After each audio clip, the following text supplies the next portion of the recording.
Hello guys, welcome back to Enable Website Design. In this video I will show you to add a frame to your photo online. Here you can go and type photo frame online. You will get different websites. So the first one is the best. You can open this website, and after that here you can see these are the demo pictures that are added here. So within couple of clicks you can easily add frame to your image. For example, I have a demo image here.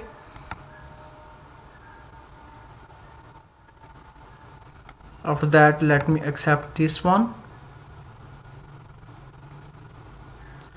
Okay, now image is added. On the left side, these are all the options that you can add the color, as well as you can add the text, add image and sticker. But on the right side here you can see frame options.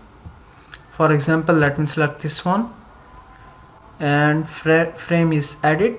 After that, we can simply go and click here download button. Here you can select the format PNG, JPG. After that, click here this button. Now image is ready to use.